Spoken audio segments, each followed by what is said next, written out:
नमस्कार, हमारा उत्तराखंड देख रहे हैं आप। मैं हूं आपके साथ सपना दीपक मद्देशिया। बुलेटिन का आगाज करेंगे। धर्मनगरी हरिद्वार में इन दिनों गंगा बंदी हो रखी है। बता दें, इस दौरान गंगा की सफाई में भ्रष्टाचार का आरोप लगाते हुए निवर्तमान मेयर अनिता शर्मा के नेतृत्व में कांग्रेस कार्यकर्ताओं ने सिटी मजिस्ट्रेट कार्यालय पर धरना प्रदर्शन किया। इस दौरान मेयर ने सिटी मजिस्ट्रेट को ज्ञापन भी सौंपा। इस मौके पर निवर्तमान मेयर अनिता शर्मा ने कहा कि सफाई के नाम पर जनता और श्रद्धालुओं के साथ धोखा किया जा रहा है। इसी के साथ साथ लोगों को भी गंगा में गंदगी नहीं डालनी चाहिए। कई जगह पर जेसीबी द्वारा सिर्फ खानापूर्ति की जा रही है।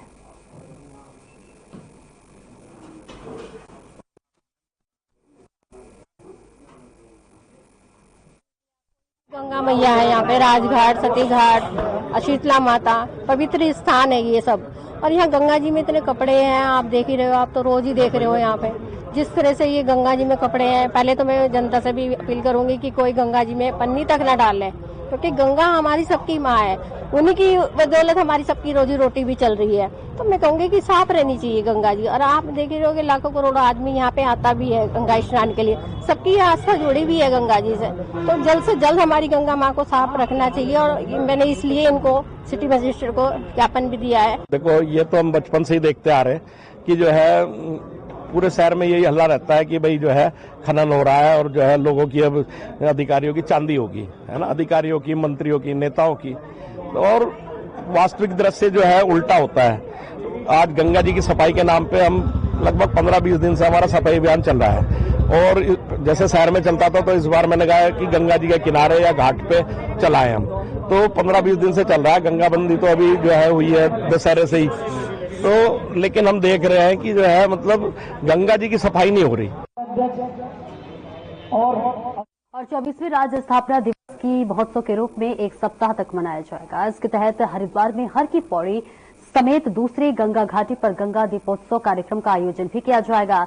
11 नवंबर को होने वाले गंगा दीपोत्सव कार्यक्रम में गंगा घाट लाखों दियों से जगमग होंगे और भजन संध्या का आयोजन भी किया जाएगा।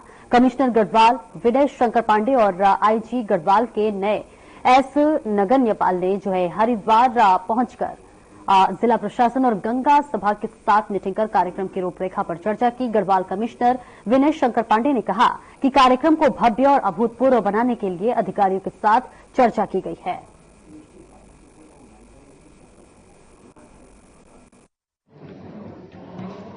हम सभी भली भांति जानते हैं कि उत्तराखंड राज्य स्थापना के 24 वर्ष पूरे होने जा रहे हैं और उत्तराखंड राज्य 25वें वर्ष में प्रवेश कर रहा। तो इस बार माननीय मुख्यमंत्री जी का बड़ा ही स्पष्ट निर्देश था कि ये जो हमारा उत्तराखंड राज्य स्थापना का जो महोत्सव है वो पूरे एक सप्ताह कार्यक्रम चलेगा। और उसी कड़ी में हरिद्वार में 11 नवंबर को एक गंगा दीपोत्सव कार्यक्रम का आयोजन किया जाएगा, जिसमें बड़े पैमाने पर हमारे जितने भी घाट हैं उनको सब दीप से प्रज्वलित किया जाएगा। ये आगामी 11 नवंबर को हरिद्वार में भव्य गंगा दीपोत्सव का कार्यक्रम किया जा रहा है, जिसमें हरिद्वार के जो सभी घाट हैं वो दियों से प्रकाशमान होंगे और एक साथ लाखों दिए हरिद्वार में प्रज्वलित किए जाएंगे। माँ गंगा की आराधना की जाएगी और साथ ही साथ हर की पौड़ी के मालवीय द्वीप पर एक भव्य भजन संध्या का भी आयोजन किया जाएगा। और प्रशासन, सभी सामाजिक संस्थाएं, सिडकुल और जो भी हरिद्वार के शहरवासी हैं वो इस भव्य आयोजन में शामिल होंगे। और इसको एक भव्य आयोजन हमारे बनाने का एक उद्देश्य है।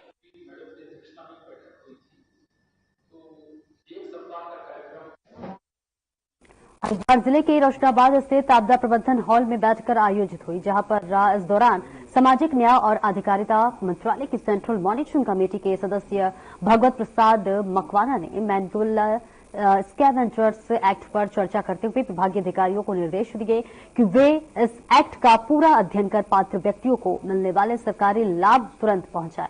इसको लेकर भगवत प्रसाद मकवाना ने जानकारी दी है कि सेफ्टी टैंक की सफाई के दौरान होने वाली दुर्घटनाओं में मुआवजे की राशि 10 लाख से बढ़ाकर 30 लाख रुपए कर दिया गया है और ये फैसला सरकार ने सुरक्षा को और मजबूत करने के लिए लिया है। बैठक में एमएनए तरुण चौधरी और अपर जिला अधिकारी पीएल शाह भी मौजूद रहे।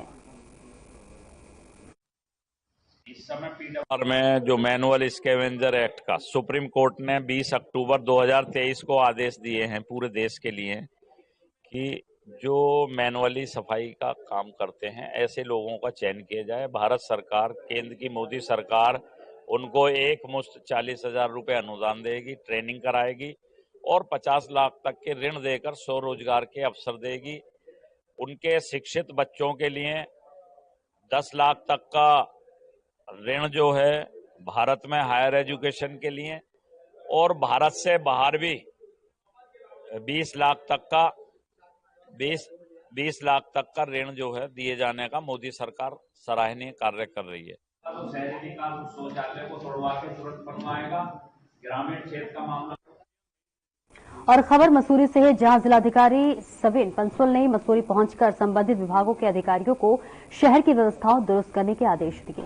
जिलाधिकारी के निर्देश के बाद मसूरी में बंद पड़ी लोकल बस सर्विस को शुरू कर दिया गया है और इसी के साथ साथ आपको बता दें कि शटल सेवा को लेकर भी विभागीय अधिकारियों से लगातार बातचीत का दौर जारी है। और वहीं जॉर्ज एवरेस्ट में भूमि विवाद को लेकर उप जिलाधिकारी ने दोनों पक्षों से वार्ता की और शीघ्र ही जो है जांची कर मामला सुलझाने की बात कही है।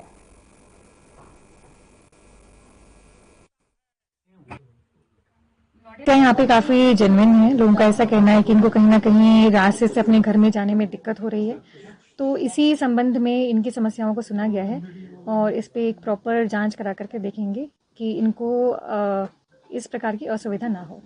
मैडम, आपने बात की है कि जो पर्यटन विभाग है उनके पक्ष को भी सुना जाएगा, तो कितना समय लगेगा, क्योंकि लोग काफी परेशान हैं। हाँ जी, इसको जल्द से जल्द किया जाएगा क्योंकि आप सभी को पता है कि मसूरी में हमारे और भी काम चल रहे हैं, तो इसको प्राथमिकता से लेते हुए इसकी जल्द सुनवाई की जाएगी और समाधान निकाला जाएगा। 2 दिन में, 4 दिन में, 10 दिन में बैरियर और गेट एक तरीके से अवैध। और रानी पोखरी के शांतिनगर गांव में आम के पेड़ काटे जाने के संबंधी मामले में जिला प्रशासन ने जांच बैठा दी है। जी हां, डीएम ने जांच के लिए संयुक्त जांच समिति का गठन किया है। समिति की निर्धारित समय पर जांच पूरी कर रिपोर्ट सौंपेगी। बीते रविवार को तस्करी ने आपको बता दें, रानी पोखरी की शांतिनगर गांव में आम के दशकों पुराने एक बगीचे में 96 पेड़ों को काट दिया था। मामले की जो है भनक लगने पर वन विभाग ने 42 तस्करों को घेर लिया है। बाद में इन्हें रेंज कार्यालय लाया गया, जहां नाटकीय घटनाक्रम के वन विभाग ने उद्यान विभाग के अधिकार क्षेत्र की बात कहकर सभी 42 लोगों को छोड़ दिया था।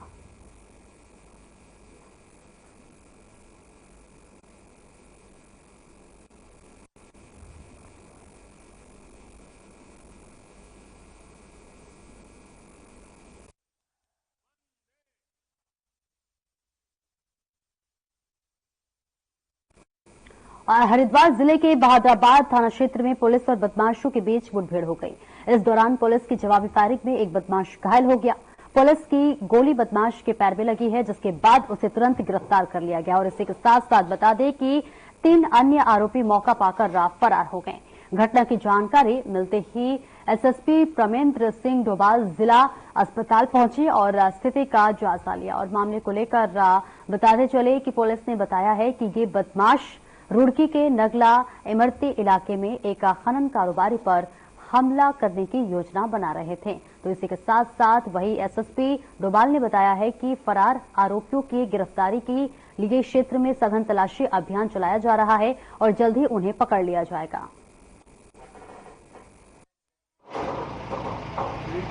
शाम के समय वाहन चेकिंग के दौरान, जैसे डेली हम लोग वाहन चेकिंग करते हैं, उसी में 4 संदिग्ध व्यक्ति जो 2 मोटरसाइकिलों में आते हुए दिखाई दिए थे, जिसे सांतरशाह थाना पुलिस द्वारा रोका गया और उनसे चेकिंग करने का प्रयास किया जा रहा था। तो इस बीच पुलिस से छूटने के बाद ये लोग पुलिस से बचते हुए आगे निकले थे।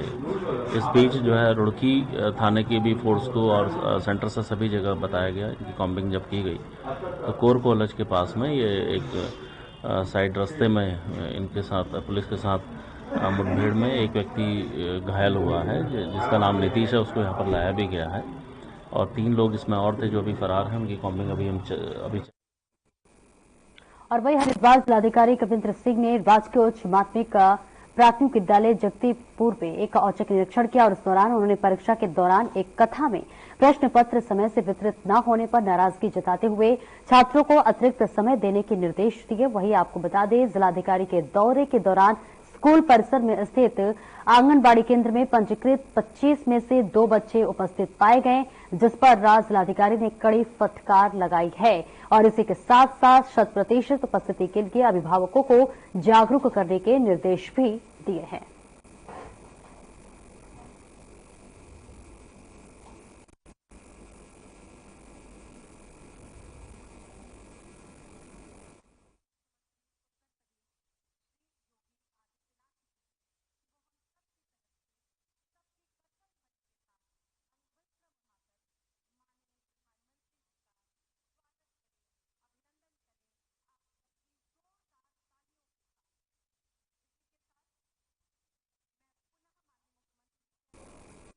और वही नया उत्सव 2024 कार्यक्रम पौड़ी गढ़वाल में आयोजित कार्यक्रम में सीएम धामी ने कार्यक्रम में शिरकत की है।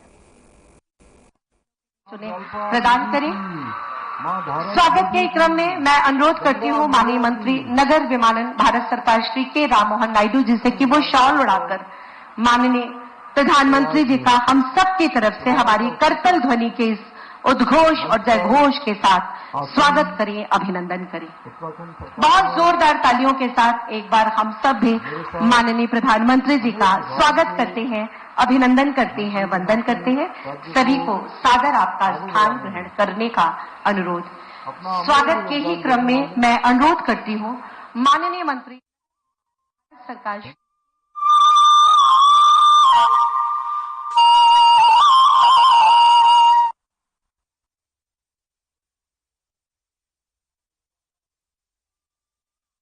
संघर्ष करती हैं, लगातार विकास योजनाओं के लिए हमेशा प्रयत्नशील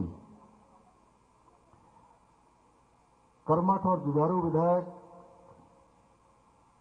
आदरणीय रेणु बिष्ट जी, पौड़ी क्षेत्र के पौड़ी विधानसभा के लोकप्रिय विधायक, बहुत ही सहज सरल भाई राजकुमार पौड़ी जी, भारतीय जनता पार्टी की जिलाध्यक्ष दीदी सुषमा रावत जी, ब्लॉक प्रमुख द्वारीखाल महेंद्र राणा जी, ब्लॉक प्रमुख कोट पूर्णिमा नेगी जी, ओबीसी मोर्चे के प्रदेश महामंत्री भरतलाल जी, नवनीत राजपूत जी, शशि रतूड़ी जी, हेमंत नेगी जी, क्रांति किशोर जी, यशोदा देवी जी, जिलाधिकारी आशीष चौहान जी और वरिष्ठ पुलिस अधीक्षक श्री लोकेश्वर जी और यहाँ आए हुए हमारे सभी क्षेत्र के सभी गणमान्य सभी जनप्रतिनिधिगण, जिला पंचायत, क्षेत्र पंचायत, हमारे यहाँ के ग्राम प्रधान डीसी और सभी बड़े बुजुर्ग, सभी उपस्थित माताएं बहनें मेरी जो बड़ी संख्या में यहाँ पर आई हैं,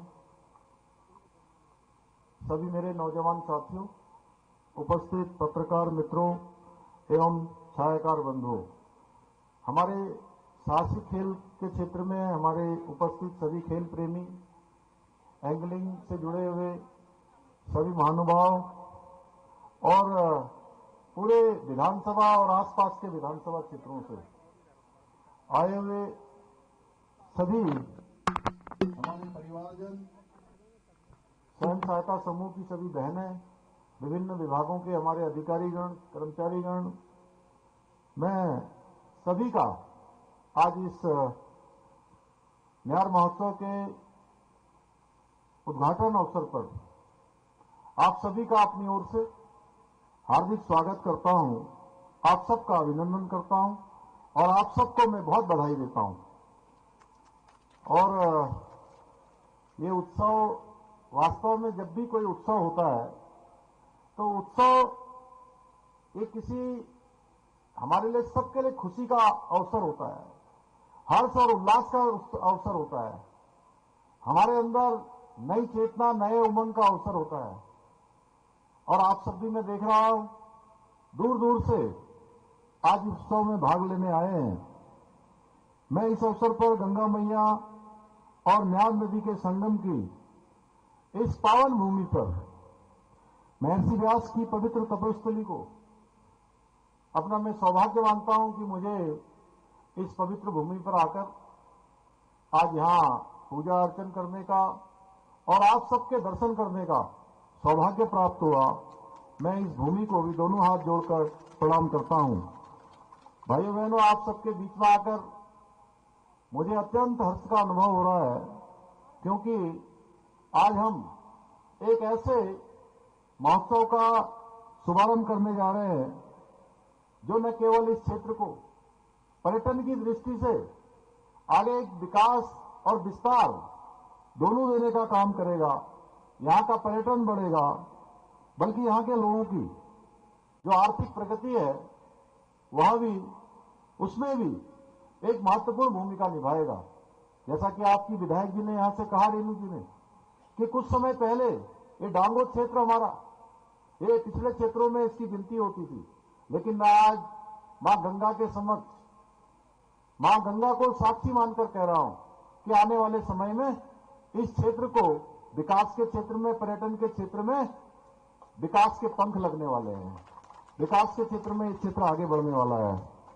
भाइयों बहनों, ये न्यार महोत्सव हमारी सांस्कृतिक समृद्धि, साहसिक खेलों और पर्यटन की जो असीम संभावनाएं हैं, उन सबको सबके सामने ले जाने का एक अद्वितीय अवसर है।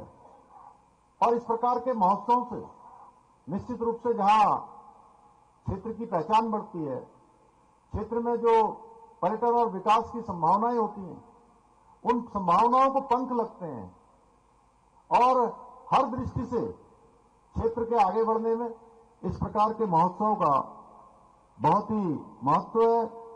ये हमारी जो परंपराएं हैं, पुराने समय में जो हमारे त्योहार होते थे, पर्व होते थे, महोत्सव होते थे, उनको और हमारी परंपराओं को जीवित रखने के लिए हमारी प्राकृतिक जो संपदाएं हैं, उन संपदाओं को संरक्षित करने और आने वाली जो हमारी नई पीढ़ी है, उन नई पीढ़ियों के लिए भी विकास के द्वार, विकास के रास्ते खोलने के लिए भी अत्यंत ही महत्वपूर्ण प्रयास होते हैं।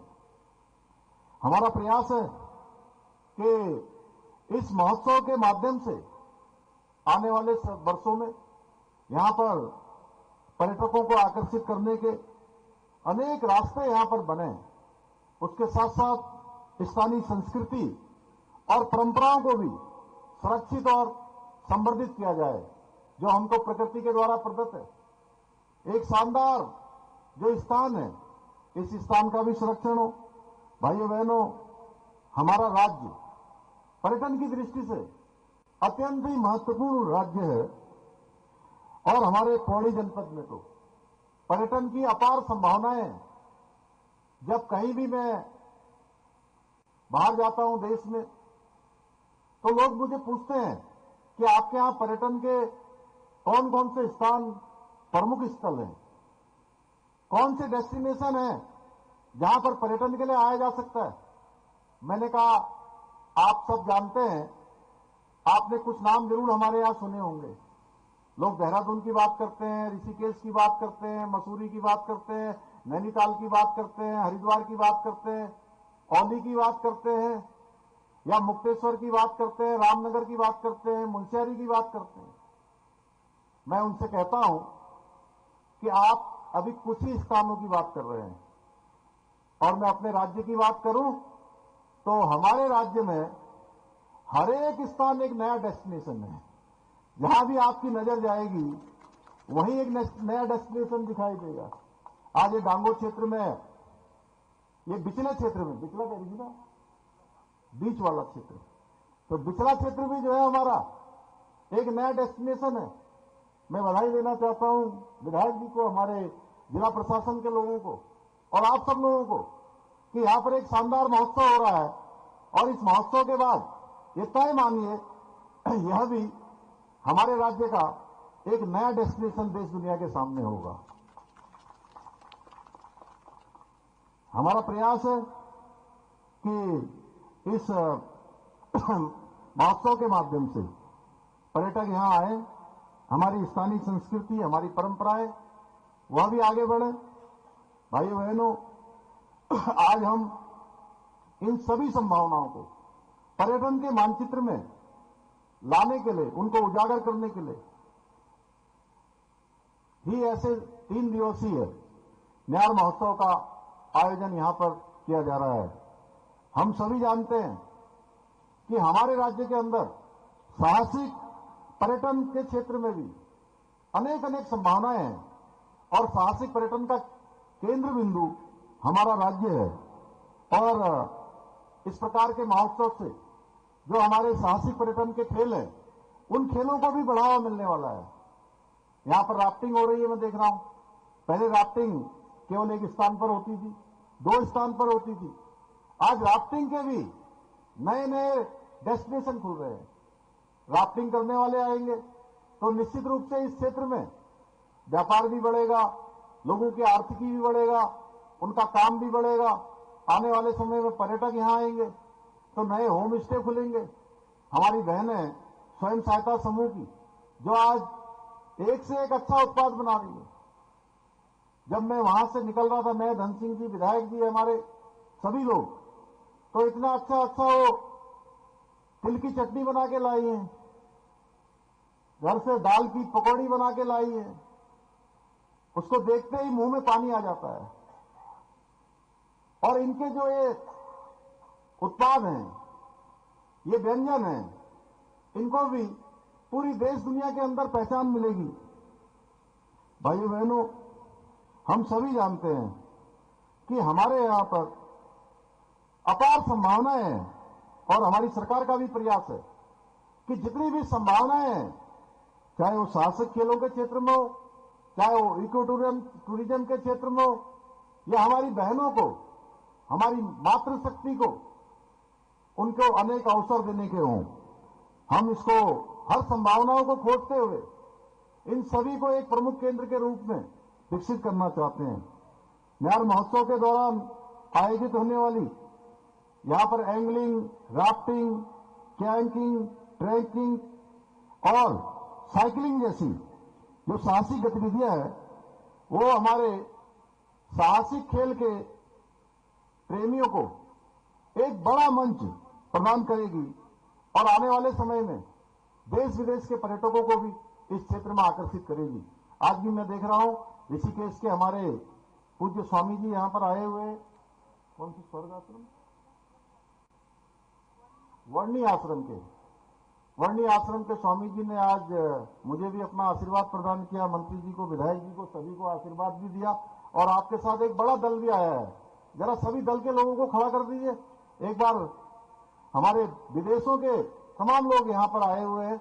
आपका भी हम देवभूमि उत्तराखंड आगमन पर आपका स्वागत करते हैं, आपका अभिनंदन करते हैं। एक बार जोर से तालियां बजा दीजिए। ये तो उत्सव हो रहा है और ये हमारे उत्सव में भाग लेने आए हैं। हम सबका कर्तव्य है कि हम सबका स्वागत करें। स्वामी जी, आपका और आपकी टीम का सबका स्वागत, वेलकम देवभूमि उत्तराखंड में।